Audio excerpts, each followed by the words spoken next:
começar agora a gravar as aulas, as quais vocês vão ter que assistir para poder fazer atividades e seguir com a vida, seguir com a matéria, inclusive, tá? A primeira aula que eu gostaria de falar com vocês é a respeito da relação entre coronavírus e SUS, tá? Que muita gente mandou WhatsApp, estava com dúvida. Então eu vou dar um recorte da aula e vocês receberam junto com ela um material impresso extremamente importante para que vocês possam produzir o texto, tá? A ideia é a seguinte: o Brasil está vindo de um debate sobre a questão se a gente deve ter uma saúde pública ou uma saúde privada. Então, o problema é que quando a gente coloca a discussão, olha, vai ser SUS, vai ser Unimed, dessa maneira, na verdade o que está em discussão é aquilo que você entende por saúde. Se saúde deve ser mercadoria, que você compra e vende, ou se saúde é direito da população. Essa discussão vinha vindo, tá, no Brasil de maneira bem acirrada. A gente está com um discurso político neoliberal de privatização.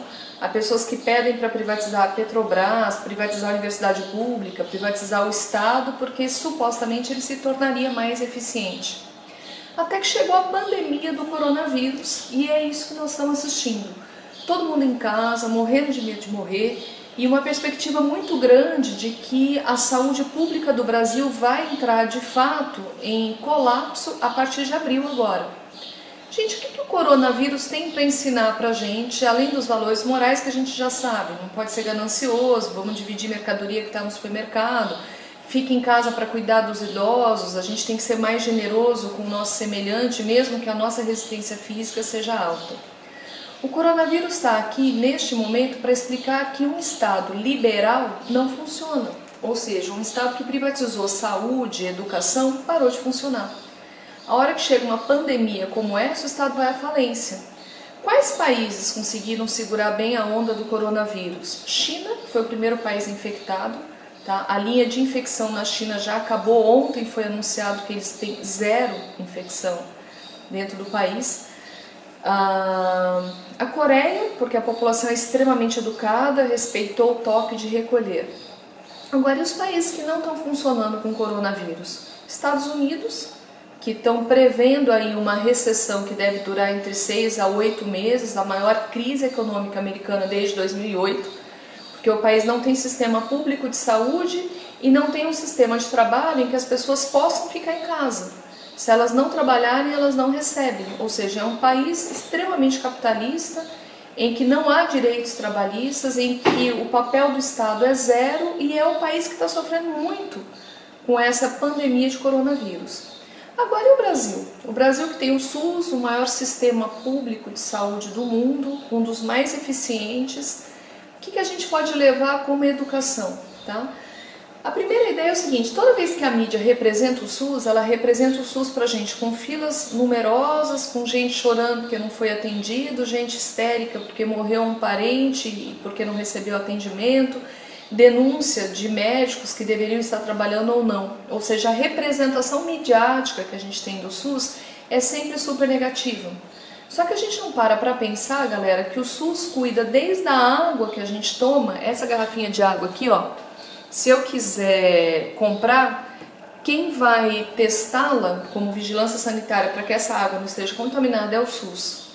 Até a parte de prevenção de doenças, que no Brasil ela é extremamente eficiente. A gente tem vacina para todo mundo, a não ser para os idiotas que não querem tomar, mas até isso é proibido. A gente tem sistema de saneamento básico que o SUS ajuda a cuidar. A gente tem a vigilância sanitária nas feiras, vendo a qualidade da comida que a gente vai comprar. Então o SUS é eficiente.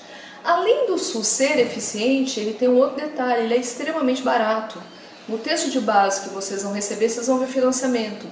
A França, por exemplo, ela propôs um imposto sobre grandes fortunas e 8% do produto interno bruto francês é para a saúde.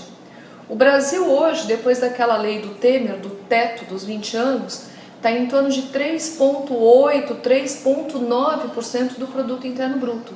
Só que a população brasileira é muito maior que a francesa, a gente tem 210 milhões de habitantes.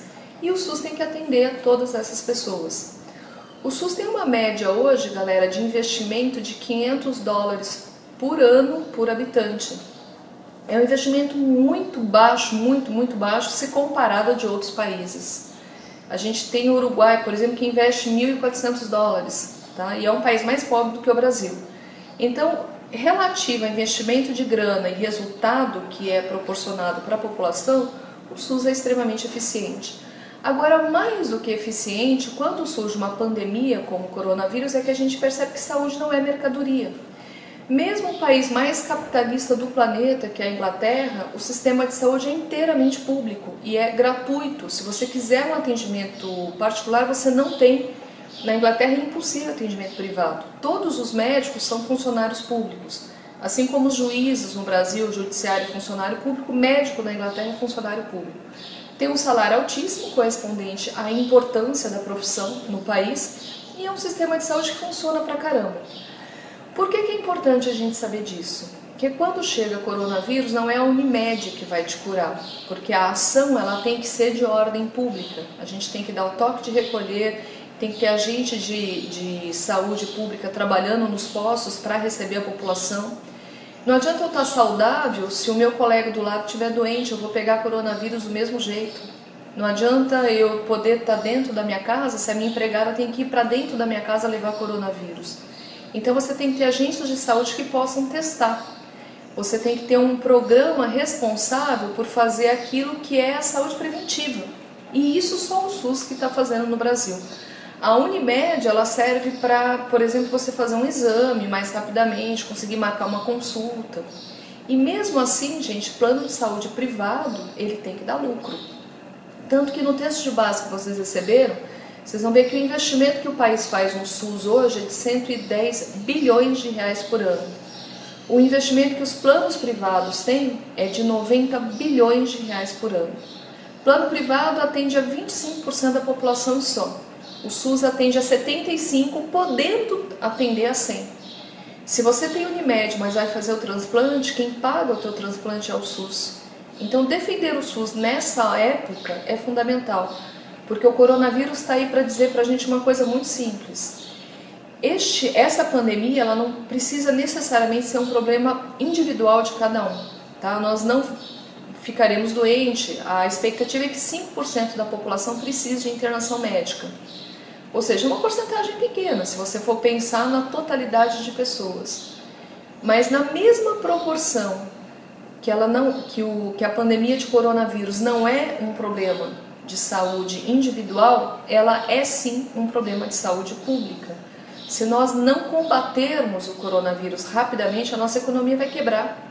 Ficar 2 meses dentro de casa quebra restaurantes, quebra lojas, quebra comércio, quebra tudo. A gente vai entrar em recessão profunda. Então, um simples vírus conseguiu parar um país inteiro, como a China, vai parar os Estados Unidos. Nós já sabemos, por exemplo, que Nova York está parado, os Estados Unidos tem 3 ou 4 centros de infecção com coronavírus. Tá? Deve parar o Brasil de maneira mais radical do que foi a Itália. As expectativas são essas, porque a Itália tem 2 centros de infecção, e o Brasil já está com vários, Rio de Janeiro, São Paulo, que a gente não tomou as medidas necessárias. Hora que este país parar, quem vai estar lutando pela gente são os agentes de saúde pública. E é por eles também que a gente deve lutar nesse momento, não só por eles, como para a gente. Um país que não investe em saúde é um país que não consegue atrair investimentos. Aliás, tá, o SUS foi criado pela Constituição Cidadã de 1888, e a expectativa era justamente para que a gente pudesse ter um país que fosse seguro para quem quisesse investir aqui. Nenhuma empresa quer investir o seu capital humano, inclusive, num país que as pessoas adoecem. Num país em que você treina o funcionário durante 10, 15 anos e ele morre depois de febre amarela, de dengue. Tá? Então não é possível que a gente possa pensar ainda a saúde como mercadoria depois dessa pandemia do coronavírus. Galera, fica a dica para vocês, qualquer problema, vocês podem entrar em contato comigo e a gente resolve, tá? Beijão!